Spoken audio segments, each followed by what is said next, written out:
She believed in beautiful love stories, but she never expected to live one. He seemed as if he had stepped right out of a romance novel, charming, sweet, and completely captivated by her. But not every perfect love is safe from reality, and when their world begins to fall apart, their hearts are tested in the cruelest way. The top shelf was mocking her. Harper Lennox stretched as far as her body allowed, fingers reaching toward the worn spine of the book she had been hunting for 3 weeks. Her toes ached inside her flats. The edge of the shelf pressed against her wrist. Still not enough.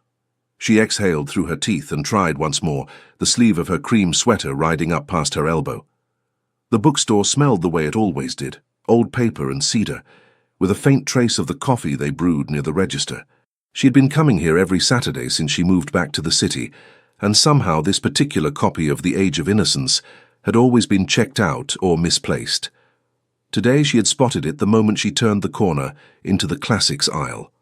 Top shelf, pushed all the way to the back.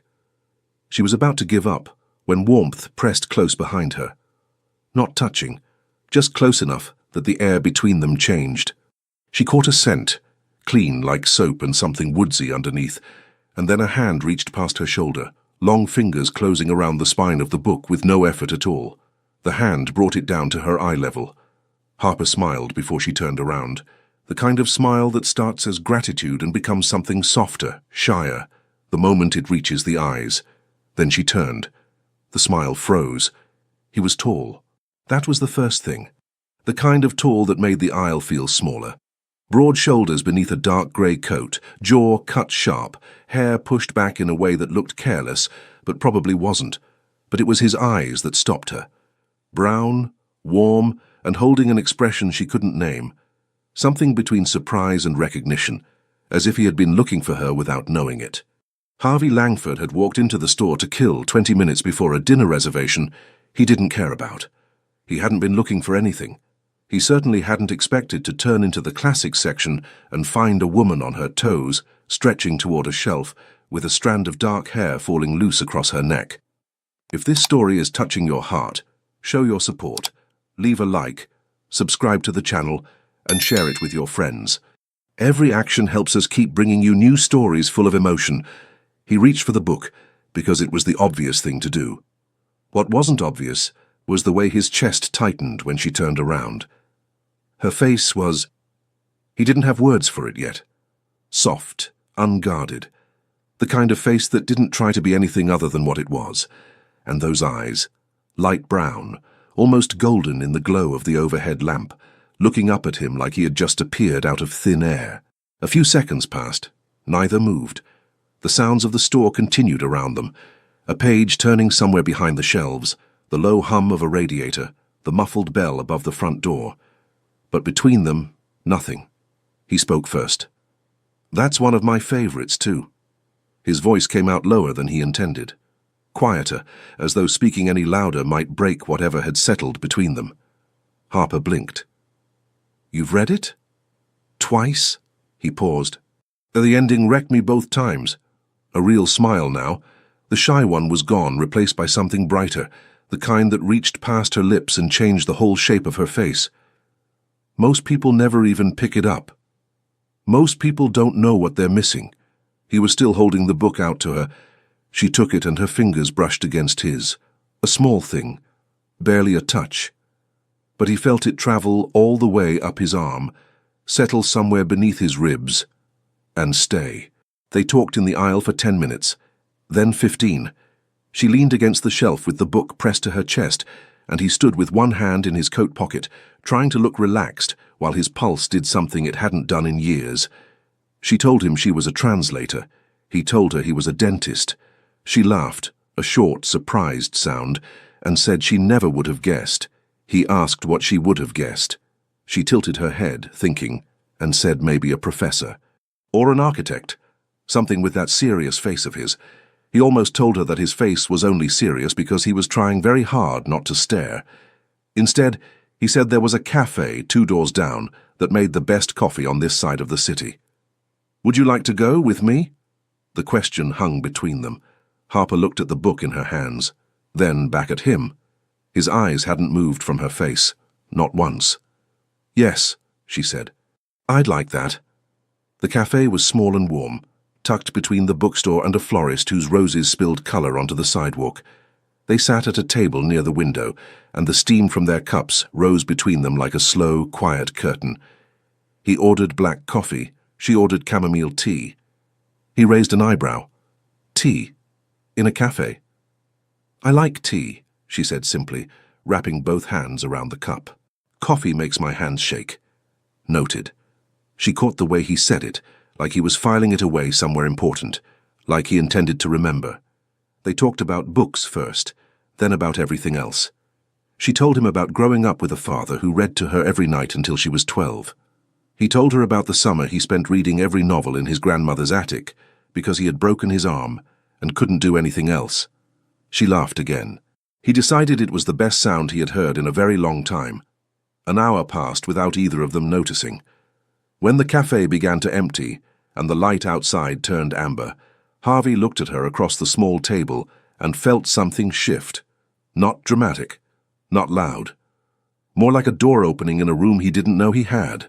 She was stirring the last of her tea with a small spoon, her eyes soft, her lips slightly parted, and he thought, without meaning to, without permission, that he could sit across from this woman every evening for the rest of his life and never once feel the need to be anywhere else. Harper looked up and caught him watching her. She didn't look away, neither did he. Outside, the city moved on without them. Cars, voices, the distant bark of a dog in the park across the street.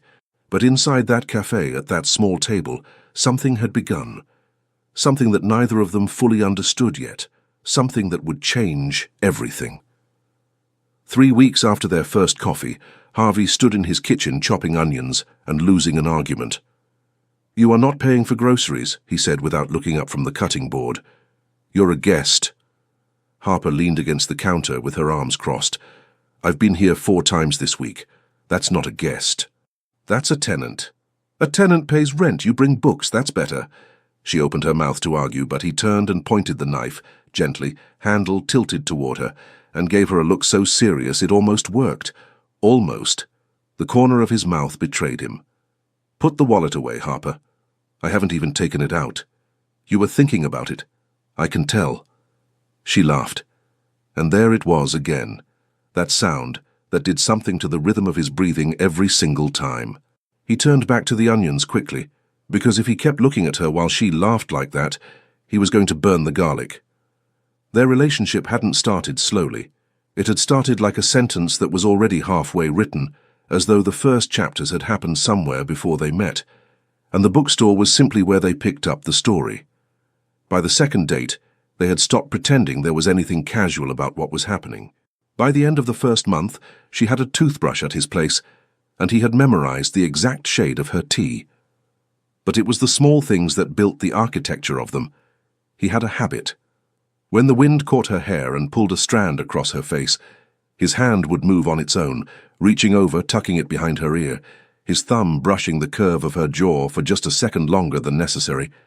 She would go still when he did it. Not stiff, just still, as if the touch had pressed pause on everything else. She never told him what it did to her, how such a simple gesture could make her feel so completely seen. She just let him do it every time and carried the warmth of it for hours after. He had another habit she pretended to hate. Sit up.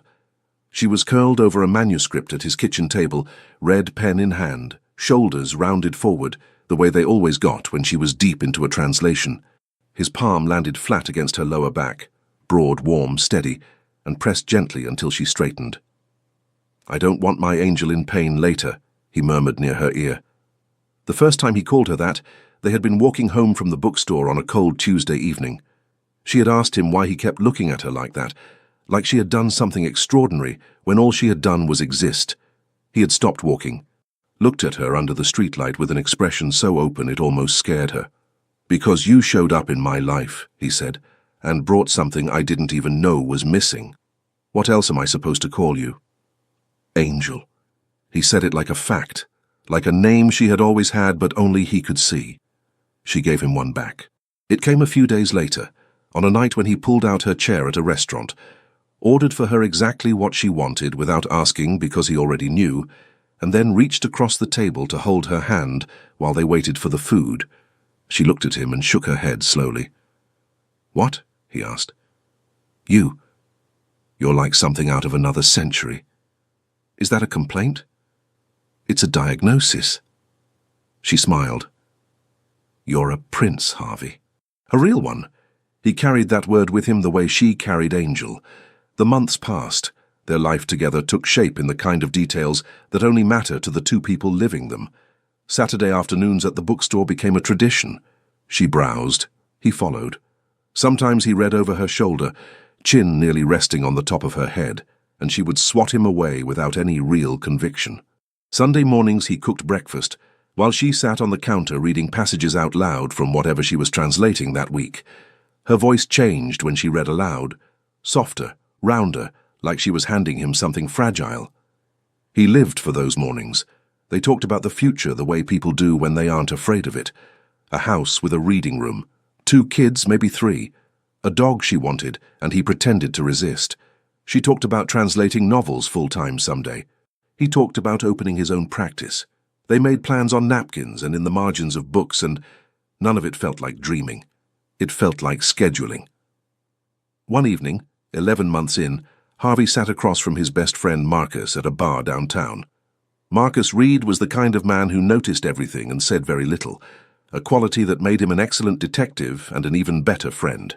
He had known Harvey since college, had watched him date women who never lasted past a second month, and had quietly concluded years ago that his friend was either too picky or waiting for someone who didn't exist yet. Then Harper happened. "You're smiling at your phone again," Marcus said flatly, swirling his drink. "She sent me a picture of a dog she saw on her walk." "You hate dogs." "I'm reconsidering." Marcus studied him for a long moment. "You're going to marry this woman, aren't you?" Harvey set the phone down, looked at his friend and said nothing, but the answer was written all over his face. The ring was white gold with a single oval stone. He found it at a small jeweler 3 blocks from his practice on a Tuesday afternoon between patients. The jeweler, an older man with steady hands, asked if he had something specific in mind. Harvey described her. Not the ring. Her. The way her hands looked when she held a book. The way light caught the curve of her fingers when she reached for her tea. The jeweler listened, nodded once, and pulled out the tray. Harvey saw it immediately. He bought it and carried it home in his coat pocket, pressing his hand against it every few steps as if it might vanish. That night he set it in the back of his sock drawer, the most absurd hiding place he could think of, and lay in bed staring at the ceiling, already rehearsing words that wouldn't come for weeks. He was going to ask her. He just needed the right moment. What he didn't know, what neither of them could have known, was that the right moment would never come the way he planned, because somewhere across the city, in a dimly lit room, thick with cigarette smoke and quiet desperation, Harper's father was sitting across from a man who smiled like a contract and shuffled cards like a verdict. And the debt was already growing. The smell of old wool and dust hit Harper the moment she opened her father's front door. It was a Tuesday afternoon, and she had come to bring him soup, the same chicken and rice recipe her mother used to make, the one he once said could fix anything. The house didn't look the way it used to. When her mother was alive, every surface had been tended. Fresh flowers on the windowsill, throw pillows arranged on the couch, the faint scent of lavender hanging in the air like a gentle reminder that someone cared. Now the curtains stayed closed, dishes piled in the sink. A thin layer of neglect coated everything, the kind that builds so gradually you don't notice until the light hits it at the wrong angle. "Dad?" she called from the hallway. "In here." Richard Lennox sat in his armchair with the television on, but the volume down. He looked thinner than the last time she visited. His shirt was wrinkled, his jaw unshaven, and his eyes moved to her with a delay that unsettled her. "I brought soup." "You didn't have to do that." "I know." She set the container on the kitchen counter and began heating it. While the pot warmed on the stove, she looked around. The mail was stacked in a pile by the door, some of it unopened, some of it crumpled as if he had started to read it and then thought better of it. Her coffee mug sat on the table with a brown ring dried at the bottom. The calendar on the wall still showed last month. Something twisted in her stomach, a quiet alarm she couldn't name. She carried the bowl to him and sat on the arm of the couch. He ate slowly, without much appetite, but he ate. She watched him and tried to find the man who used to read to her every night, the man who built her a bookshelf with his own hands when she was 9. He was still in there, she told herself, just buried under grief. Her mother's death had been 3 years ago. Cancer, quick, ruthless, merciless. 6 months between the diagnosis and the funeral. Harper had handled it by throwing herself into work, translating longer texts, staying busy until exhaustion forced her to sleep. Her father had handled it by disappearing into himself. She understood it at first. Then she worried. Then she stopped knowing what to feel. "How's the dentist?" he asked, the faintest trace of a smile on his lips. "His name is Harvey, Dad. I know his name. I like calling him the dentist. Makes him sound less important." She almost smiled. Almost. "He's good. He wants to meet you again. Properly this time." Richard had met Harvey once, briefly, when Harvey had come to pick Harper up for dinner. They had shaken hands in the doorway. Harvey had been warm and polite. Richard had been stiff, not rude, just closed, the way he was with everyone now. "We'll see," he said. She didn't push it. She had learned that pushing her father only made him retreat further. On her way home, she called Harvey. His voice picked up on the second ring, and the sound of it unwound something in her chest that she hadn't realized was tight. "How is he?" "The same, maybe a little worse." A pause. She could hear him thinking. "Do you want me to come over?" "No. I'm almost home. I just wanted to hear your voice." The silence that followed was warm, full, the kind of silence that only exists between two people who don't need words to say what matters. "I'm here," he said quietly. "I know." That night, she sat at her desk trying to translate a passage from a French novel about a woman who lost everything and rebuilt from nothing. The words blurred. She pressed her fingers against her eyes and breathed. She thought about her mother's hands. Soft, always warm, always reaching for hers. She thought about the sound her father's voice used to have when he read to her, the low, steady rhythm that made every story feel safe. She missed that version of him. She missed him the way you miss someone who is still alive, but no longer reachable. The next Saturday, she and Harvey were in their bookstore. She was sitting on the floor between two shelves, legs crossed, a stack of novels beside her. He was standing at the end of the aisle, pretending to browse, but really watching her. She had this way of reading. Her lips moved slightly when a sentence struck her, forming the words silently as if tasting them. Her lower lip caught between her teeth when she concentrated deeply. Every time she did it, his thoughts scattered like papers in a draft. He crouched beside her. "Find anything good?" She held up a book without looking at him. "This one. The translation is terrible, though. I could do better." "Then you should." She glanced up. The light from the window above caught the amber in her eyes, a detail he had noticed the first day and still hadn't gotten used to. He didn't think he ever would. "You always say that." "Because I always mean it." She held his gaze for a moment, and something passed between them. Not a word, not a gesture, just a current of understanding. She went back to the book. He stayed crouched beside her, one hand resting on his knee, content in the simple fact of being near. Later, walking home, she looped her arm through his and pressed close against the cold. He adjusted his stride to match hers without thinking about it. A habit now. "Harvey." "Do you think people can just break?" "Not all at once, slowly. So slowly they don't notice." He looked down at her. The question wasn't abstract. He could tell by the way she didn't meet his eyes. "I think some people can, but I also think the right person can help them find the pieces again." He paused. "Is this about your dad?" She nodded, her jaw tight.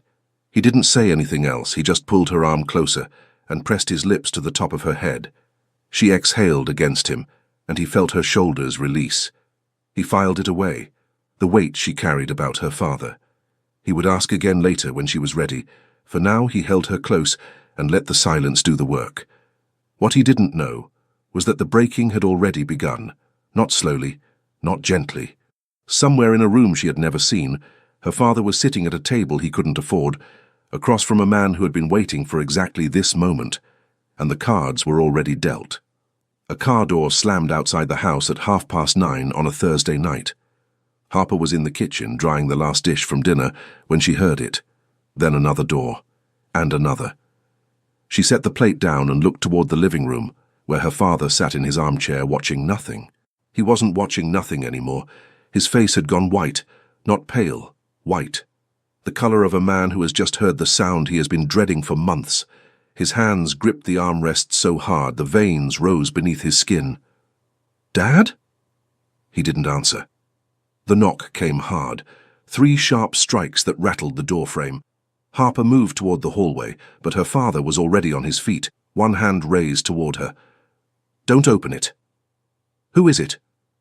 "Harper, don't—" The door opened anyway, not because she reached it, but because the man on the other side didn't wait for an invitation. He stepped into the hallway like he owned it, tall, heavy-set, with a face that seemed carved from something cold. His coat was expensive, his shoes were polished. His smile didn't reach his eyes. It sat on his mouth like a mask someone had placed there and forgotten to remove. Behind him, 2 men stood shoulder to shoulder in the doorway, arms folded, blocking the night. Harper took a step back. "Good evening," the man said. His voice was calm, polite even. The kind of calm that feels rehearsed. He looked past Harper and directly at Richard. "We had a conversation, Richard. Several, in fact. You made promises. I'm here because promises mean something to me." Richard's breathing was shallow. He stood behind the couch now as if the furniture could protect him. "I told you I needed more time. You've had time. What you haven't had is money." Harper's pulse hammered in her throat. "Who are you?" The man turned to her slowly. His eyes moved across her face the way someone appraises an object in a store. She felt her skin crawl. "My name is Vincent Hale. Your father and I have a business relationship." He paused, letting the word sit. "Or rather, we did. The terms have changed." "What terms? What business?" Vincent tilted his head. He looked at Richard with something between amusement and contempt. "You haven't told her." Richard said nothing. His silence was loud enough to fill the room. Vincent turned back to Harper. He took one step closer. She could smell his cologne now, heavy, sharp, nothing like the clean warmth she associated with Harvey. Everything about this man felt wrong. "Your father owes me a great deal of money, Miss Lennox, more than he can ever repay. The debts have been accumulating for over a year, and I've been patient. Very patient." He smiled again. "But patience has limits." Harper looked at her father. "Dad, what is he talking about?" Richard's mouth opened, closed. "Games," he whispered. "Cards." The floor tilted beneath her. She had suspected something. The weight loss, the unpaid mail, the slow decay of the house. But gambling, debts. This man standing in their hallway with guards at the door. "How much?" she asked, turning back to Vincent. "More than a number can fix, but fortunately there is another arrangement." He reached into his coat and pulled out nothing. No paper, no weapon. Just the gesture, slow, deliberate, before sliding his hand back into his pocket. A performance. He wanted her to feel it. "You, Miss Lennox, are the payment." The words didn't land right away. They floated for a second, absurd, weightless, like something from a story she might translate but never live. "Excuse me?" "Marriage. To me. That clears the debt. Your father keeps his legs. Everyone moves on." Harper's body went cold. Not the kind of cold that comes from weather.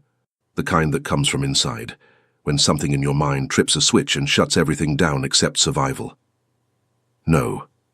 The word came out low, steady. Vincent's smile didn't waver. "I'd encourage you to think about it." I said no. "Get out of my house." For a moment the room was perfectly still. Vincent studied her the way a man studies a lock before deciding which tool to use. Then he nodded once, not to her, but to one of the men behind him. It happened fast. The larger man crossed the room in 3 strides, grabbed Richard by the collar and shoved him against the wall. Harper screamed. Before she could move, the man drove his knee into her father's thigh, a brutal, targeted blow that dropped Richard to the floor, gasping. "Stop!" Harper lunged forward, but the second man caught her arm and held her in place. She fought, pulled. Her wrist burned under his grip. Vincent hadn't moved. He watched the scene with the calm expression of a man observing a minor inconvenience. "That," he said, gesturing toward Richard, who was now clutching his leg on the floor, blood soaking through his trousers where the impact had split the skin, "is a demonstration, not a punishment. There's a difference." He straightened his coat. "You'll come around, Miss Lennox. They always do." He turned and walked out. The two men followed. The door closed with a click that sounded like a sentence. Harper dropped to the floor beside her father. Dad, look at me." Richard was shaking. The wound on his leg was deep enough to bleed, but not enough to require a hospital. Calculated, like everything else Vincent Hale did. Harper pressed a kitchen towel against it, her hands trembling, her jaw locked so tight her teeth ached. "I'm sorry," Richard whispered. "Harper, I'm so sorry. I never meant—" "Don't." She cut him off. Not with anger. With something worse. The flat, hollow tone of someone who has just been betrayed by the one person who was supposed to keep her safe. She cleaned the wound in silence, found bandages in the bathroom cabinet, wrapped his leg with hands that were steady on the outside and falling apart underneath. He cried the whole time. She didn't. When she was done, she sat on the floor with her back against the couch and stared at the wall. The house was quiet. The clock ticked. Somewhere outside, Vincent Hale's car pulled away, and the street returned to the kind of stillness that felt like a lie. Her phone buzzed in her pocket. Harvey. His name on the screen sent a crack through the wall she was building. She could feel it, the pull toward him, the desperate need to hear his voice and let him hold her until the world stopped spinning. She pressed decline. Then she pulled her knees to her chest and stayed very still, breathing through a pain that had no edges, no bottom, and no name she could find in any of the languages she knew. She didn't sleep that night. Harper lay on her childhood bed staring at a ceiling she had memorized before she could read, and played the same thought on a loop until it wore grooves into her mind. If she told Harvey, he would come. He would stand between her and Vincent Hale without a second thought, without weighing the cost, without caring what it meant for his own safety. She knew this the way she knew the shape of his hands, completely, without question. And that was exactly why she couldn't tell him. She had seen what Vincent Hale was capable of, the casual cruelty, the precision of it. A man like that didn't threaten. He delivered. And Harvey, with his wide shoulders and protective instincts and the stubborn belief that love could fix anything, would walk straight into a fight he couldn't win. Not because he was weak, because the rules of that fight weren't fair, and they never would be. The thought of his face bruised, his body hurt, his life damaged because of a debt that was never his. It sat on her chest like a stone. She could barely breathe around it. By dawn, the decision had taken shape. She would end it. Cleanly. Completely. She would give him no reason to stay, no door to come back through, no crack wide enough for hope. She would make him believe it was her choice, that she wanted to leave, that the love was gone, that what they had was over. She would lie to the one person she had never lied to, and it would destroy her. But he would be safe. She picked up her phone and typed a message with fingers that barely held still. She asked him to meet her at the park, the one with the old benches near the fountain. She said she needed to talk. He replied in seconds. He always did, asking if everything was okay. She didn't answer. 2 hours later, she sat on the bench and waited. The park was quiet for midday. A few pigeons near the fountain, a woman pushing a stroller on the far path, the hum of traffic muffled by the trees. The air was cool and she pulled her coat tighter, though the cold she felt had nothing to do with the weather. She saw him before he reached her. He walked the way he always walked, steady, purposeful, slightly faster than necessary. His coat was open. His jaw was set in that way it got when he was worried, a tension along the line that softened only when he looked at her. She watched his face change as he got closer. The concern shifted. Something in her posture, maybe. Something in the way she wasn't smiling. He sat beside her. Close, his knee touched hers. What's going on? She had rehearsed this. She had practiced the words in her bathroom mirror, watching her own mouth form syllables that felt like poison. She had told herself she could do it without breaking. She was wrong. I need to end this, Harvey. He didn't move, didn't blink. The words hit him, but they didn't land. They bounced off the surface of his understanding like something spoken in a language he didn't recognize. What? Us. I need to end us. Harper, I've been thinking about this for a while. The lie tasted like metal on her tongue. I don't think this is what I want anymore. I need to be on my own. I need space to figure out what I actually need. His body had gone still beside her. Not the warm stillness of their quiet moments. A different kind. Frozen. That doesn't make sense. His voice was low, careful, like he was handling something fragile. 2 days ago, we were talking about the house we'd buy. You were laughing about the color of the shutters. I know, and I realized I was just going along with it. I wasn't being honest with myself. She couldn't look at him while she said it. She focused on the fountain ahead, on the way the water caught the light, on anything that wasn't the sound of his breathing changing beside her. Look at me. She didn't. Harper, look at me. His hand found her chin, gentle, the way he always touched her, like she was something precious. He turned her face toward him, and the moment their eyes met, her rehearsed composure cracked down the center. His eyes were searching hers, desperate, brown and warm and full of a panic she had never seen in him before. Harvey, who was always steady, always sure, now looking at her like the ground beneath him was opening. Why are you doing this to us? Because I need to. That's not a reason. His thumb moved across her jaw. We love each other. You know that. I know that. Whatever this is, whatever happened, we can fix it. There's nothing to fix. Then why are you crying? She hadn't realized. The tears had come without permission, silent and relentless, spilling down her cheeks and over his fingers, where they still held her face. She pressed her eyes shut. He pulled her closer. His forehead touched hers. She could feel his breath, unsteady now, ragged, and the warmth of his skin and the faint scent of soap and cedar that she had memorized on their very first day. Every detail was a knife. "Don't do this," he whispered. "Please. Whatever it is, just tell me. I'll do anything." That was the word that nearly broke her. Anything. Because she knew he meant it, and that was exactly the problem. She opened her eyes, looked at him from inches away. She could see the moisture gathering along his lower lashes, the slight tremble in his jaw that he was trying so hard to control. Her prince, her beautiful, stubborn, endlessly devoted prince who would tear himself apart to keep her. She had to make him let go. "I don't want this life, Harvey. I don't want us. Please don't make this harder than it already is." His hands dropped, not because he wanted to let go, because the words hit something inside him that stole his strength. He sat back, stared at her with an expression she would carry for the rest of her life. Not anger, not confusion, but something far worse. Heartbreak, raw and total. "You don't mean that." "I do." "You don't." And then he kissed her. It wasn't gentle. It was desperate. His hands found her face again, pulling her in, and his mouth pressed against hers with everything he had, every morning, every laugh, every whispered plan, every time he tucked her hair behind her ear in the wind.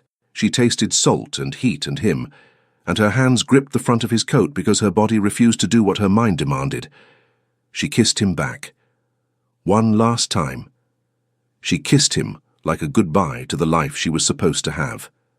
And the sound that left her throat, a small broken thing between a breath and a sob, was the most honest sound she had made all day. When she pulled away, his eyes were wet, open, shattered. "You need to accept this," she said, her voice barely holding. "I won't change my mind." She stood up, her legs shook. He reached for her arm. "Harper." She pulled free, and she walked away, fast, then faster, until walking became something close to running, and the distance between them grew, and the sound of her name in his voice faded behind her like the last note of a song she would never hear again. She didn't look back. If she had, she would have seen him, still on the bench, head bowed, hands empty, crying without any effort to stop. Marcus Reed picked up on the first ring. He always did when Harvey called late. "Talk to me." The voice on the other end didn't sound like Harvey. It was stripped, hollow, like someone had reached inside him and pulled out everything that held the words together. She ended it. Marcus sat up in bed. He pulled the phone closer to his ear, as if proximity could help him understand what he had just heard. "Harper, she said she doesn't want this, that she doesn't want us. She just left." A pause, a breath that hitched in the middle. "She ran, Marcus. She looked me in the eyes and ran." Marcus said nothing for a long moment. He was a man who dealt in evidence, in patterns, in the small inconsistencies that most people missed, and everything about this was inconsistent. "That doesn't make any sense." "I know. 3 days ago you told me she was picking out curtains for a house you haven't bought yet." "I know. People don't go from curtains to goodbye in 3 days, not without a reason." Harvey's silence was louder than anything he could have said. Marcus could hear it in the empty space, the sound of a man sitting alone in a room that still smelled like her, trying to reconcile the woman who kissed him like the world was ending with the woman who said she didn't want him anymore. "What are you going to do?" Marcus asked. "I don't know." A long pause. "I'm going to try to talk to her. Tomorrow. She wasn't making sense. Something is wrong." "I agree. Something is very wrong." He tried the next day. Called her phone at 8 in the morning, then again at noon, then at 4. Each call went to voicemail after the same number of rings. She was watching it ring and choosing not to answer. He left a message after the third call, kept it short, said he loved her, that he wasn't angry, that he just wanted to understand. No reply. He went to her father's house that evening, knocked on the door for 5 minutes. He could see the light on in her room upstairs, the soft glow behind the curtain that told him she was there, awake, listening to him knock and choosing to stay behind a door she had never locked against him before. He left, came back the next day, and the day after. He brought her favorite tea once, chamomile, loose leaf, from the shop near the bookstore. He left it on the doorstep with a note that said only, "I'm still here." The tea was still there the next morning, untouched, and it took every ounce of his composure not to put his fist through the wall. The days blurred. He went to work. He cleaned teeth, examined gums, talked to patients about flossing with a voice so flat that his receptionist asked if he was feeling ill. He told her he was fine. He wasn't fine. He was operating on something less than instinct, a mechanical routine that got him from morning to evening without requiring him to think. At night, the apartment was unbearable. Her toothbrush was still in the cup by the sink. A book she had been reading sat open on the nightstand, spine cracked at page 212, waiting for her to come back and finish it. The kitchen still smelled faintly of the tea she brewed every morning, and he found himself standing in front of the cabinet where he kept her mug, the one with the chipped handle she refused to replace, staring at it like it held answers. He didn't move her things, didn't touch them. They stayed exactly where she left them because moving them would mean accepting that she was gone, and he was not ready to accept something he didn't believe. 9 days after the bench, he sent her a long message. He wrote it 3 times before sending. He told her about the bookstore, how he had gone on Saturday by himself and stood in the classics aisle and felt her absence like a missing wall. He told her he wasn't sleeping. He told her he still didn't understand and that he would wait as long as it took for her to explain. Nothing. 11 days. 12. He called Marcus every night, not because he had anything new to say, but because the silence of the apartment was louder than he could stand. Marcus listened, asked careful questions, offered no false comfort. On the 14th day, a message arrived. It was short, 5 lines, each one a blade. "Please don't come to the house again. Please stop calling. I need you to forget about me and move on with your life. I'm sorry for everything. Please respect this." Harvey sat on the edge of his bed and read it 4 times. His hands were steady, his face was dry. But something inside him, something deep, something structural, buckled under the weight of those words, like a beam giving way. He called Marcus. "She wants me to forget her." Marcus was quiet. "I can't do that." Harvey's voice cracked. "I won't. I know. Something happened, Marcus. Something she's not telling me. That woman loves me. I felt it in the way she kissed me on that bench. That wasn't a goodbye from someone who stopped caring. That was a goodbye from someone who had no choice. Marcus didn't argue. He didn't need to. He had been thinking the same thing since the first call. "I'm going to wait for her," Harvey said. "I don't care how long it takes. I'm going to find out what happened, and I'm going to wait. Then I'll help you." Meanwhile, 4 miles across the city, Harper sat on the floor of her bedroom with her phone in her lap, staring at the message she had just sent. The screen blurred through tears that hadn't stopped since the bench. She hadn't eaten a full meal in days. The manuscript on her desk was untouched, the cursor on her laptop blinking on the same page it had been on for 2 weeks, a sentence half translated, the words refusing to come.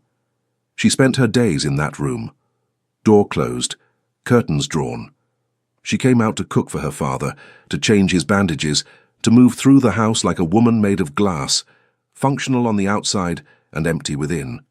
Richard watched her from his armchair with eyes full of guilt so heavy it seemed to press him further into the cushion each day. He tried to speak to her several times. She answered in the fewest words possible. She was not ready to forgive. She didn't know if she ever would be. 2 weeks after the breakup, a familiar car pulled up outside the house. Harper was in the kitchen when she heard the engine. Her body recognized it before her mind did. The blood left her face, her hands stopped mid-motion over the sink, and the air in her lungs turned to cement. Vincent Hale walked through the door without knocking. "Time to discuss our arrangement, Miss Lennox." She stood in the hallway, hands at her sides, forcing herself not to shake. "I need more time." "You've had time." "My father can't walk properly. He needs care. Let me get him stable, and I'll—" The words caught. She swallowed. "I'll do what you want." Vincent studied her. His eyes were flat, calculating. She could see the math behind them, the cost-benefit analysis of patience versus force. "1 month," he said. "Not a day more." He turned and left. The door clicked shut. Harper sank to the floor. 1 month, 30 days before she became the property of a man who looked at her the way someone looks at a debt paid in full. 30 days with the ghost of Harvey's voice in her ear, telling her he was still there, still waiting, still believing. She pressed her forehead to her knees and made a sound that wasn't quite crying. It was smaller than that, quieter, the sound of someone slowly being erased. Marcus Reed didn't believe in coincidences. 20 years as a detective had taught him that when something didn't fit, it was because a piece was missing, not because the puzzle was wrong. And this puzzle was missing half its pieces. He sat at his desk on a Wednesday morning, the precinct buzzing around him, and opened a blank file on his computer. At the top, he typed a name, Harper Lennox. Below it, a question he had been carrying for 2 weeks. Why would a woman who was clearly in love walk away without a real reason? He had watched Harvey and Harper together. Not often. He wasn't the type to hover around couples, but enough. He had seen her hand find Harvey's arm without looking. A gesture so automatic, it spoke of something deeper than habit. He had seen Harvey's entire face change when she entered a room. Those two weren't playing at love. They were drowning in it.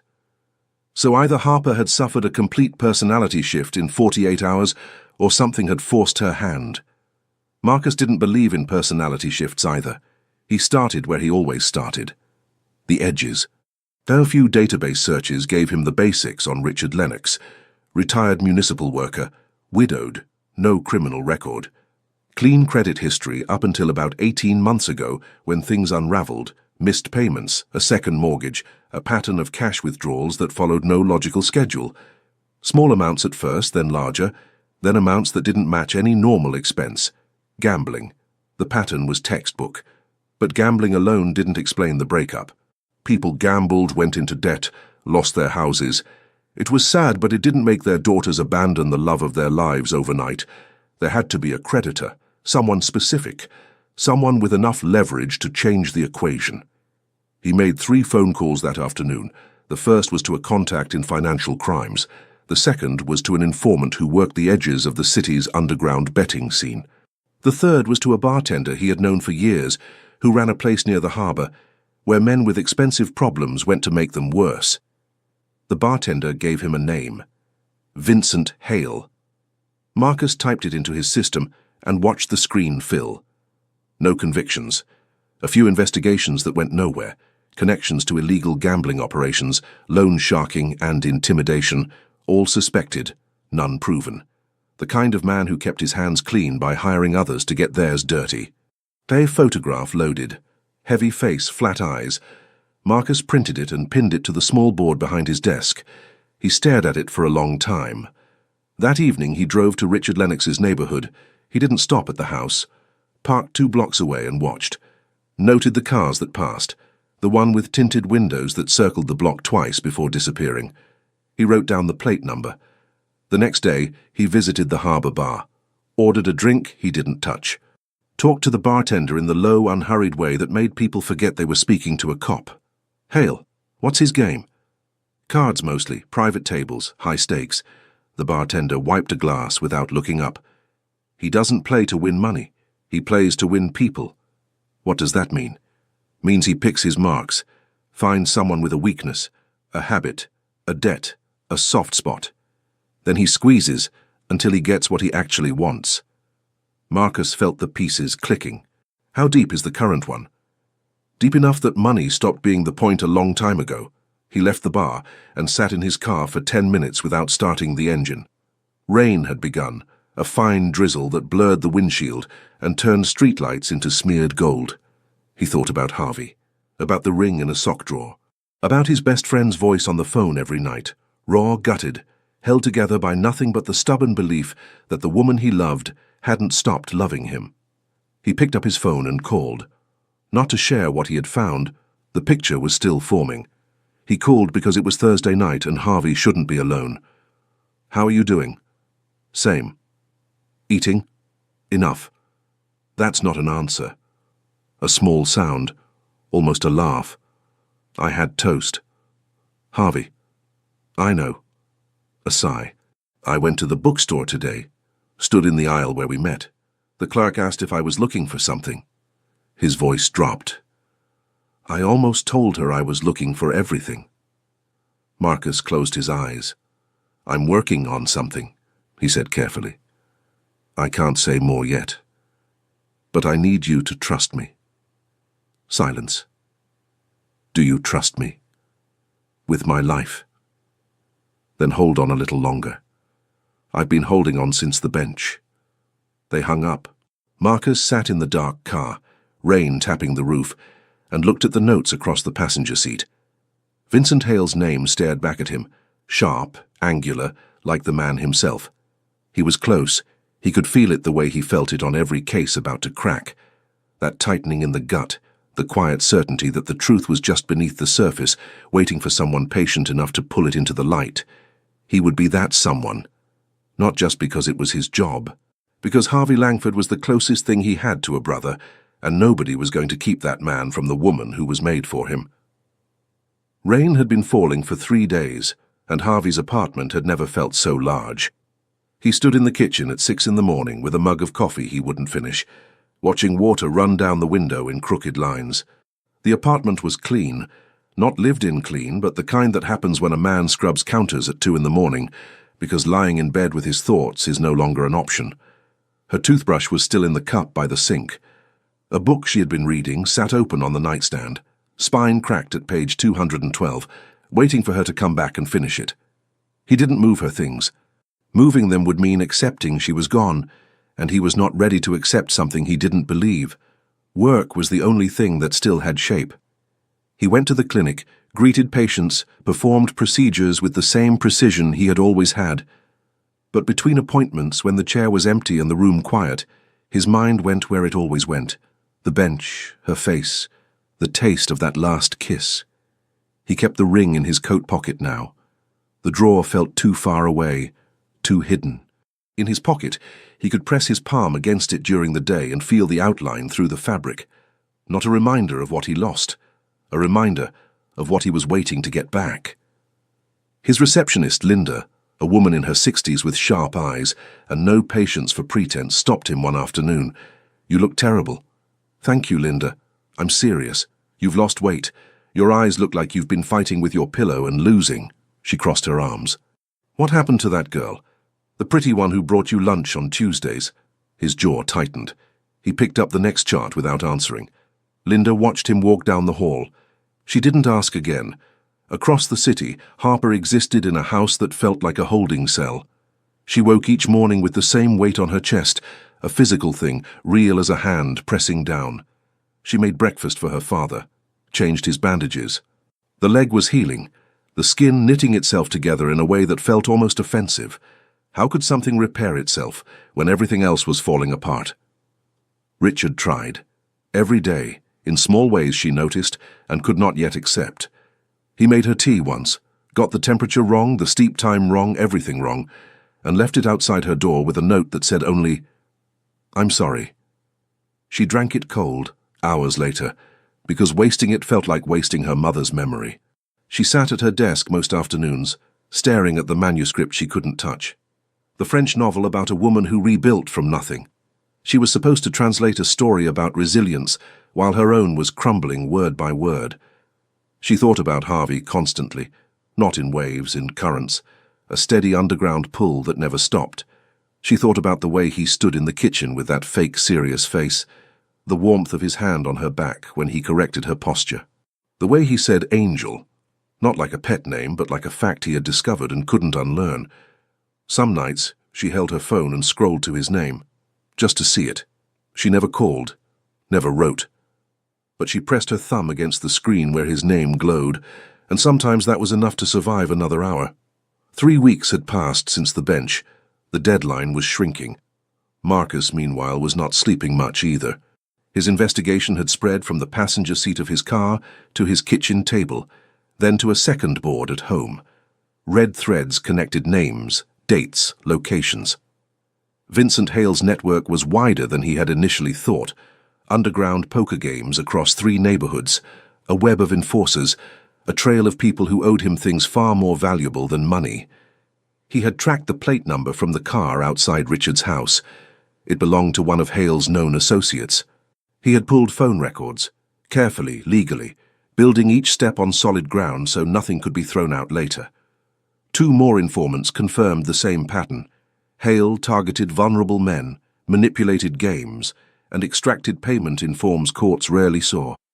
One informant said something that made Marcus's pen stop moving.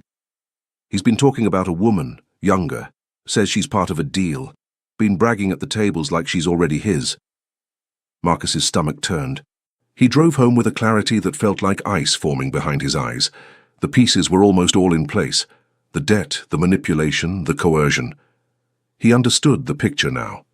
He needed 1 more week, maybe less, to build a case that would hold, not suspicion, proof, the kind that locked doors and kept them locked. He picked up his phone, not to call Harvey, not yet. The truth had to come complete. Half a story would send Harvey through Hale's front door with nothing but fists and fury. Instead, he sent a text to his contact at the district attorney's office. Need a meeting tomorrow, urgent. Then he sat in the dark of his living room, looking at the board, and made a silent promise to a woman he had never spoken to, but was fighting for anyway. Hold on, Harper, we're coming. The file was spread across Marcus's kitchen table like a map to someone else's nightmare. Photographs, bank records, witness statements, phone logs. A timeline that started with a grieving widower at a card table 18 months ago and ended with a woman being traded like currency. Every piece connected, every thread pulled tight. Marcus had spent the last 72 hours without sleep. The district attorney's office had given him the green light. 2 detectives from his unit were assisting, though neither knew the personal connection. To them, it was a case of coercion and illegal gambling. To Marcus, it was the reason his best friend couldn't sleep. He read through the file one last time. He needed to be certain, because what he was about to do would change Harvey's life, and it had to be built on ground that wouldn't shift. The evidence told a clear story. Vincent Hale had identified Richard Lennox months before approaching him. He had studied the man, his grief, his growing dependence on the tables. He had placed associates at the same games, steered outcomes, let Richard win just enough to keep him coming back. Then he had tightened, raised stakes, extended credit no legitimate person would offer. And when the debt became impossible, he had presented the solution he had planned from the beginning. Harper. Marcus confirmed it through 3 separate sources. The forced marriage arrangement, the visit to the house, the injury to Richard's leg. A witness had seen Hale's men entering and leaving that night, and pharmacy records showed Harper purchasing bandages the following morning. The informant's testimony about Hale bragging at the tables completed the picture. It was enough.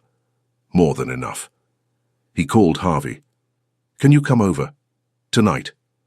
Harvey didn't ask questions, said he'd be there in 20 minutes. Arrived in 15. Marcus opened the door and saw a man he barely recognized. Harvey had always carried himself with quiet steadiness, shoulders back, eyes clear, the kind of presence that filled a room without demanding it. The man on the doorstep looked hollowed. His coat hung looser. His eyes had the flat, bruised look of someone who had been staring at walls for weeks. But he was there, still standing. "Sit down," Marcus said. Harvey sat at the kitchen table, looked at the papers, the photographs, the threads on the board. His face changed, gradually like a sky shifting before a storm. "What is this?" Marcus sat across from him, hands flat on the table. He spoke the way he spoke to victims' families, clear, steady, without decoration. "Harper didn't leave you because she stopped loving you." Harvey went still. "Her father has a gambling addiction. He got deep with a man named Vincent Hale, a loan shark, an illegal gambling operator, a predator who targets vulnerable people." Marcus paused. "The debt grew beyond anything Richard could repay. Hale manipulated the games to ensure that. And when the debt was high enough, he offered a different kind of payment." Harvey's breathing changed. Shallow, controlled. The kind of breathing a man does when his body is preparing for something his mind hasn't caught up to. "What payment?" "Harper. Marriage to Hale. That was the deal. When Hale came to collect, she refused. So he had one of his men injure her father as a warning." Marcus slid a photograph forward. The pharmacy receipt, time-stamped. "She broke up with you because she knew if you found out, you'd go after Hale yourself. She was protecting you." Silence filled the kitchen. Harvey stared at the photograph. His fingers were spread on the table, and Marcus could see the tremor running through them. Not fear, but something far more dangerous. A vibration, the kind that precedes an earthquake. When he spoke, his voice was barely a whisper. He threatened her. Yes. He hurt her father in front of her. Yes. And she... His voice cracked. He pressed his fist against his mouth, breathed until the crack sealed. "She gave me up to keep me safe." "That's exactly what she did." Harvey stood. The chair scraped the floor. He walked to the window, placed both hands on the frame, head bowed. His shoulders rose and fell. "I'm going to find him." "No, you're not." Harvey turned, eyes wet, jaw locked. "Marcus, I have enough to put him away, real evidence, but I need one more week to formalize the arrest. If you go near him now, you compromise everything. He walks free, and she's in more danger than before." Every muscle in Harvey's body was pulling toward the door. Marcus could see it, the war between fury and reason, between the man who wanted to tear Vincent Hale apart and the man who knew that patience was the only weapon that would actually work. "1 week," Marcus said. "Give me 1 week, and I will make sure that man never touches her again." The silence stretched. "She still loves me." Harvey said it like a man seeing sunlight after a month underground. "She never stopped." Harvey pressed his palms against his eyes. His shoulders shook. A sound escaped, something between a laugh and a sob, rough and broken and full of relief so sharp it cut on the way out.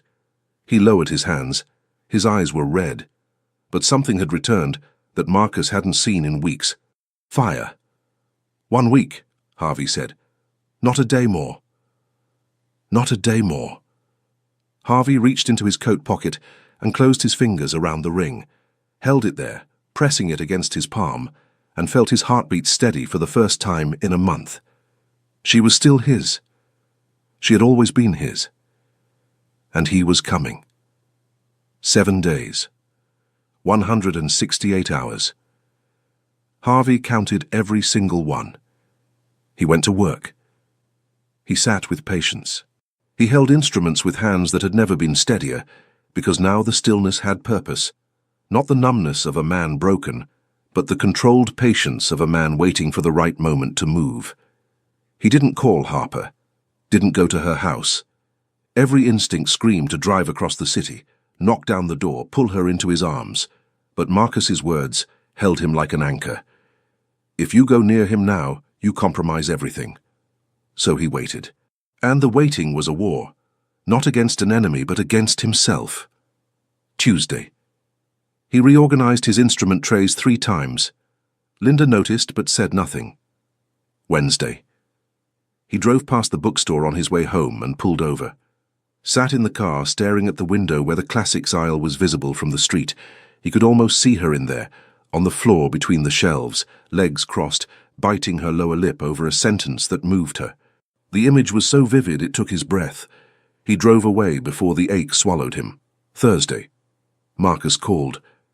The district attorney had reviewed the evidence and approved the warrant. 2 more witnesses had come forward, former victims of Hale who had never had enough protection to speak. The case was airtight now. We move on Monday, Marcus said. Monday. 3 more days. Stay away until it's done. After the arrest, you go to her, not before. Friday passed like cement drying. Saturday was worse. He cleaned the apartment, but differently this time. Not the manic scrubbing of a man escaping his thoughts. He cleaned with intention, changed the sheets, bought fresh flowers, white ones, because he remembered her saying that white flowers looked like they were keeping a secret. He placed them on the kitchen table where she used to sit with her manuscripts and her tea. He set her mug out, the one with the chipped handle, washed it, dried it, placed it next to the kettle. Sunday was the longest day of his life. He sat on the couch with his phone beside him and thought about the first time he saw her, the stretch of her arm toward that top shelf, the way she turned and the smile froze on her face. He thought about the cafe, the steam between them, the moment she wrapped both hands around her cup and told him coffee made her hands shake. He thought about the way she said Prince for the first time, the word landing on him like something he would carry for the rest of his life. He pressed his hand against the ring in his pocket. Tomorrow. On the other side of the city, Harper sat on the edge of her bed counting the days she had left. 4. Thursday was the deadline. In 4 days, Vincent Hale would come for her, and she would walk out of this house into a life that felt like a coffin with a pulse. She had stopped crying, not because the pain had dulled, but because her body had run dry. She moved through the house like something mechanical, cooking, cleaning, changing her father's bandage one last time, though the wound was nearly healed. Richard could walk again. He limped, but he managed. He watched his daughter with eyes so heavy with guilt, they seemed to pull his whole face downward. He tried to speak to her on Sunday evening, standing in her doorway while she folded clothes she wouldn't need much longer. Harper, please. She didn't turn around. I would give anything to undo it. She folded a sweater, set it on the pile. Her hands didn't shake. There was nothing left to shake. I know, Dad. 3 words, flat. He stood there for a long moment, then limped down the hallway, each step marking the silence like a metronome counting toward something neither of them could stop. Monday morning, Marcus arrived at the precinct at 5. The operation was clean. 4 officers, 2 unmarked vehicles. A warrant signed by a judge who had read the file twice and said he wished he could sign it harder. They reached Hale's residence at 6:30. The house was large, too large for one man, built on other people's suffering. Marcus knocked, announced himself. The door opened, and Vincent Hale stood in a silk robe with the expression of a man who had never once considered that consequences applied to him. The expression changed when Marcus held up the warrant. Vincent Hale, you're under arrest for coercion, illegal gambling operations, extortion, assault, and intimidation. This is absurd. Turn around, please. Do you have any idea who... I know exactly who you are. Marcus stepped forward. His voice dropped to something barely above a whisper, but it carried the weight of every sleepless night, every phone call from Harvey, every piece of evidence pulled from the dark. You're the man who thought he could buy a woman like a debt. And you just learned what happens when you mess with the wrong one. The handcuffs clicked shut. As the car pulled away, Marcus stood on the sidewalk, took a breath that felt like the first real one in weeks, and pulled out his phone. One message. It's done. He's in custody. Go get your girl. Harvey read it standing in his kitchen, next to the white flowers, and the chipped mug, and the clean sheets, and the ring that had been waiting in his pocket for weeks. His hands trembled. He grabbed his coat and walked out the door. Harper was folding the last of her clothes when the doorbell rang. She froze. It was Monday, 3 days before the deadline. Vincent Hale had no reason to come early. He was a man who kept to schedules. But fear doesn't reason, it floods. She set the blouse down and walked to the top of the stairs. Her father was in his armchair. He hadn't moved toward the door. His face had the same drained look it always carried, but something in his posture had shifted. He was listening, head tilted, like a man trying to identify a sound that didn't match what he expected. The bell rang again. Harper descended slowly. Her pulse was loud in her ears. She reached the door and pressed her hand flat against it, as if she could feel through the wood who stood on the other side. She opened it. The world stopped. Harvey stood on the doorstep. His coat was open despite the cold, his hair slightly disheveled. His eyes were red, so not from crying, but from something burning behind them. Relief, anger, love, all tangled so tightly she couldn't separate them. He looked at her the way a man looks at air after being held under water. "Harvey." His name came out broken. "I know everything." 3 words. They landed on her chest and cracked it open. Marcus found it all. The debt, the threats, what Hale did to your father and everything. His voice was thick, pressed against something that wanted to spill. "And I know why you left me." She shook her head. Not denial, instinct. The reflex of a woman who had spent weeks holding a wall in place and now felt it crumbling. She had built that wall to keep him safe, and he had walked through it like paper. "You weren't supposed to find out." "I know. I did it because he would have hurt you. If anything had happened to you because of me." He stepped forward and pulled her against him. The sound she made was something she hadn't known she was carrying, a raw, breaking exhale that shook her entire body. She pressed her face into his chest and gripped the front of his coat with both fists. He wrapped his arms around her, tight, complete, one hand cradling the back of her head, the other pressed flat against her spine. He smelled the same. Soap. Cedar. Home. "He's gone," Harvey murmured into her hair. "Hale was arrested this morning. Marcus built the case. Coercion, extortion, assault. He's facing years. He will never come near you again." She pulled back, just enough to look at his face. "Say it again." "It's over, Harper." A sob escaped. Then another. She pressed her forehead against his collarbone and let every tear she had been rationing fall at once. He held her through all of it. Didn't move. Didn't rush. Just stood in that doorway with his arms around her, like a man who had finally found the one place he was supposed to be.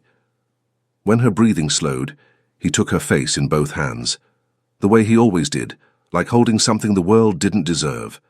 His thumbs moved across her cheekbones, wiping tears with a tenderness that made new ones form. "I need to tell you something," he said. She waited. He reached into his coat pocket. His hand trembled.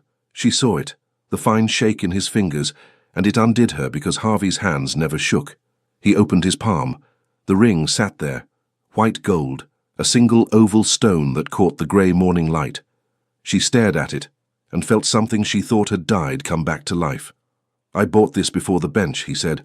"I've carried it every day since, in my pocket, against my hand, because putting it away would have meant giving up, and I was never going to give up on you." He lowered himself to one knee, right there on the doorstep, with cold air around them and a city that kept moving while their world stood still.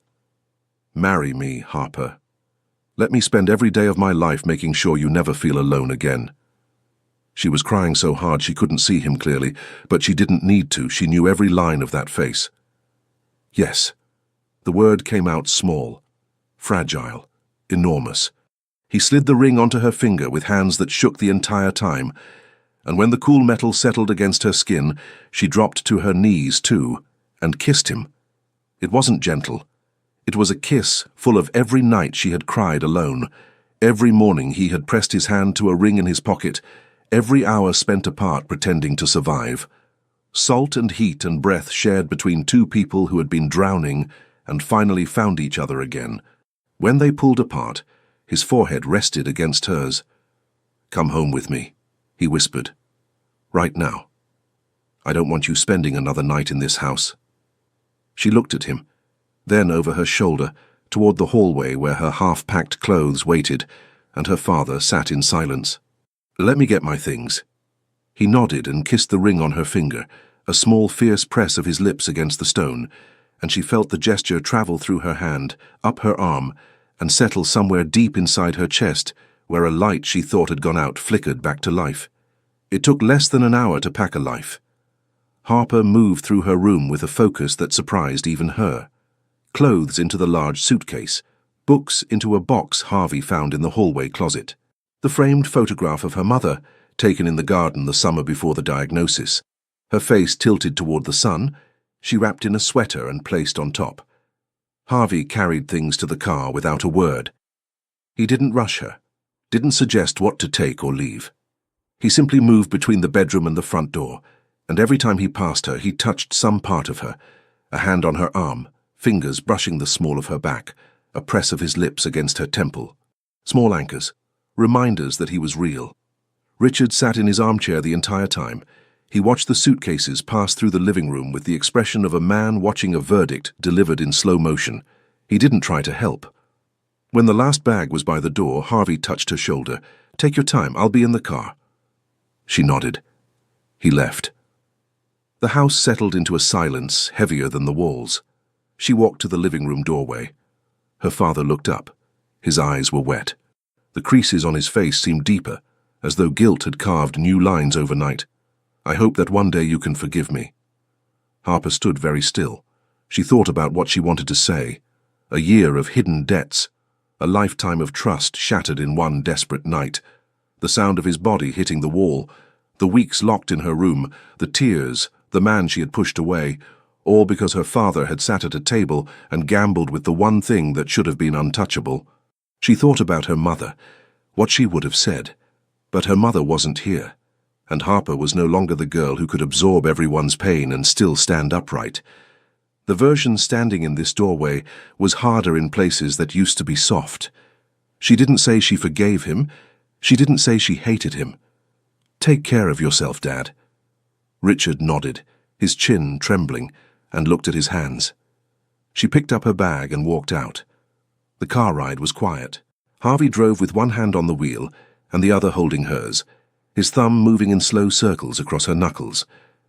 The city passed outside, buildings, traffic, the bookstore on the corner where everything began. And Harper watched it all with the strange clarity of someone who had just stepped out of a burning building and could finally feel the air. When they reached the apartment, he carried her bags inside while she stood in the doorway. She saw the flowers first, white ones in a glass vase on the kitchen table, then her mug, the chipped handle washed and placed beside the kettle. The apartment was clean, the bed made with fresh sheets, and afternoon light came through the window at the angle that always made the living room glow. He had prepared for her. The realization moved through her like a wave, slow, deep, reaching places that had been numb for weeks. She pressed her hand over her mouth. Harvey set the last bag down and turned. He saw her face and crossed the room in 3 steps. "What's wrong?" "Nothing." She shook her head, smiled through wet eyes. "For the first time in weeks, nothing is wrong." He pulled her close. She rested her head against his chest and listened to his heartbeat. Steady, strong, the most reliable sound in her world. His fingers found the nape of her neck and settled there. "I missed you." His voice was rough. "Every day. I missed you so much I forgot what a full breath felt like." She tilted her face up. His eyes were dark, holding hers with an intensity that made the air between them thin. She reached up and traced the line of his jaw, a gesture she had imagined 1,000 times in her locked bedroom, her hand reaching for a face that wasn't there. He turned his head and pressed his lips into her palm. The warmth of his mouth against her skin sent a shiver through her. His hand tightened at her waist. "Stay with me," he whispered against her hand. "Not just tonight, every night. I'm not going anywhere." He kissed her, slowly at first, careful, confirming she was real. His hands moved to her face, cradling her, and she felt every wall she had built collapse at once. She kissed him back with everything she had been holding. The loneliness, the fear, the desperate ache of wanting him while pretending she didn't. The kiss deepened. She pulled him closer by the collar of his shirt, and he made a sound against her mouth, quiet, unguarded, that told her he had been holding on just as hard. He lifted her and carried her toward the bedroom, his forehead against hers, their breath tangled. "My angel," he murmured. "You're home." She closed her eyes and let herself fall into the only arms that had ever made the world feel safe. That night, they held nothing back. Every touch was a declaration, every whisper a promise. And when she cried, quietly in the dark, her face against his shoulder, he kissed each tear and told her she would never have to be brave alone again. They fell asleep tangled together, her hand over his heart, his arm around her as if, even in sleep, he refused to let go. The morning of the wedding, Harper woke before the sun. She lay still, listening to Harvey's breathing beside her, deep and even, the rhythm of a man who had finally stopped bracing for loss. His arm was draped across her waist, heavy with sleep. 1 month. That was all it had taken to build a wedding. Some people would call it fast. Harper called it overdue. She slipped out of bed carefully, pressing her lips to his knuckles before setting his hand on the pillow.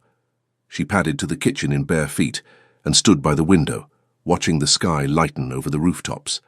The white flowers on the table had been replaced twice since that first Monday, each time by Harvey, who never mentioned doing it. She made tea, held the chipped mug with both hands, and thought about her mother. She had dreamed of this day since she was a girl. Her mother was supposed to be here, fussing over the dress, fixing her hair, crying before the ceremony started. The absence sat beside her like an empty chair at a dinner party, present because of what was missing. But the grief didn't swallow her this time. She had learned somewhere between the worst month of her life and the best that love and loss could share the same room without one cancelling the other. The ceremony was held in a small garden behind a stone chapel on the edge of the city. Harvey's mother had found it, a woman with the same brown eyes as her son, and a laugh that could fill a cathedral. 30 guests, white chairs, a string quartet that Harvey's sister had insisted on. "You are not getting married to a playlist," his sister had said, and that was the end of that. Harper got ready in a small room off the chapel. Harvey's sister helped with the buttons on the dress. Ivory, simple, sleeves ending just below the elbow, no train, no veil.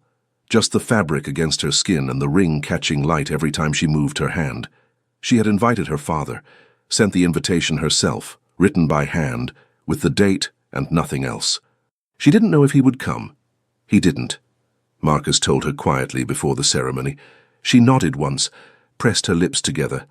Then she picked up her bouquet of white flowers and walked toward the door. The garden was bathed in late afternoon gold, the kind of light that softens everything. The stone walls, the faces, the petals scattered along the path. The quartet played something low and warm, and Harper felt the vibration in her chest as she stepped outside. She saw him at the end of the aisle. Harvey stood with his hands clasped, shoulders straight, wearing a dark suit that made him look taller than he already was. Marcus was beside him, but Harvey wasn't looking at Marcus. He was looking at her. The moment their eyes met, his composure cracked, a tremor in his jaw, a brightness in his eyes. He leaned toward Marcus without turning his head. "My angel has never been more beautiful." Marcus smiled. Harper walked the aisle alone. Each step felt earned, not just the distance to the altar, but the distance between who she had been on that park bench and who she was now. A woman who had broken her own heart to protect someone she loved. A woman who had been found anyway. When she reached him, Harvey took her hands. His grip was firm, warm, slightly unsteady in a way that made her love him more. The vows came without notes. Harvey spoke first. His voice was low, rough at the edges, and every word landed on her like something physical. "I spent a month without you, and I learned that everything I thought I knew about strength was wrong. Strength isn't standing alone. It's choosing someone and refusing to let go even when the world tries to pull you apart." His thumb traced her knuckle. "You are my summer in every winter. I will love you when the days are easy, and I will love you when they aren't, and I will never stop choosing you." Harper's turn. Her voice was quieter, steadier than she expected. "You waited for me.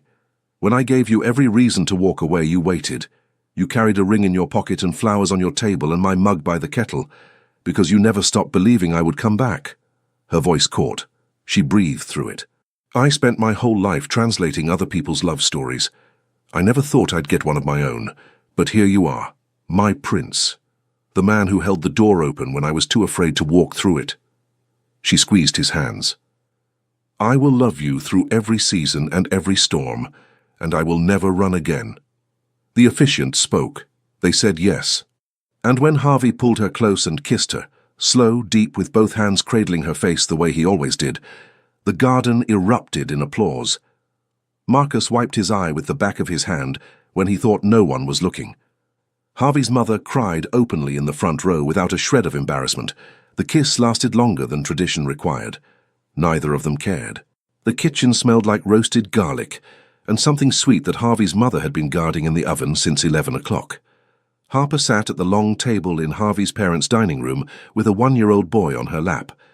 The baby had her eyes, light brown, almost golden, and Harvey's smile, that same effortless curve that had stopped her heart in a bookstore aisle, what felt like a lifetime ago. His name was Thomas, and he had recently discovered that banging a spoon against any surface was the highest form of entertainment. "Thomas, please," Harper said gently, catching the spoon before it hit the water glass for the 4th time. He looked at her with wide, offended eyes. Then he laughed. The sound filled the room like a bell, and Harvey's sister shook her head from across the table. "He's got your stubbornness, Harvey." Harvey appeared from the kitchen carrying a plate he set directly in front of Harper. Roasted chicken, potatoes, greens arranged the way she liked. He had already brought her water, adjusted the cushion behind her back twice, and taken Thomas for 20 minutes so she could rest her arms. "She needs to eat," Harvey said, pressing a kiss to the top of her head. "You've brought her 3 plates this morning," his sister said. "She's eating for more than one." Harper's hand moved to the curve of her belly. 5 months. The fabric of her light dress stretched across the shape that had become her favorite sight in the mirror, proof of something growing, something built from everything they had survived. Harvey sat beside her and reached for Thomas, settling the boy on his knee while stealing a potato from her plate.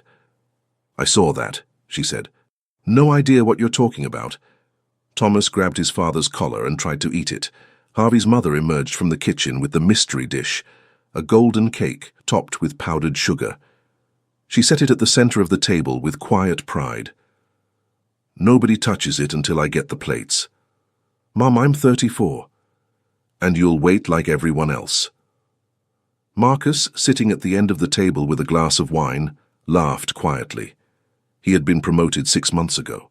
He came to these family lunches regularly now, not because he had to, but because Harvey's family had become his. He caught Harper's eye across the table and raised his glass an inch. She returned it with a nod that carried more than a toast. It carried gratitude, the kind that lives in your bones and never fades. This man had given her life back. No words could hold the weight of that, so she had stopped trying. She simply made sure his glass was always full and his place at the table always set. Harper looked around the room. Harvey's father was telling a story about a fishing trip gone wrong in 3 different ways, complete with hand gestures that nearly toppled the salt shaker. His mother was cutting cake and pretending not to listen, while smiling at every punchline. His sister was trying to keep Thomas from the sugar bowl while texting someone who made her blush. This was her family now. The thought settled over her like a warm cloth, soft, earned exactly the right weight. Her father had stepped back 5 months ago. She had tried, drove him to the clinic herself, sat in the waiting room during his first sessions, brought him meals during the difficult early weeks. But the relapses came, one after another.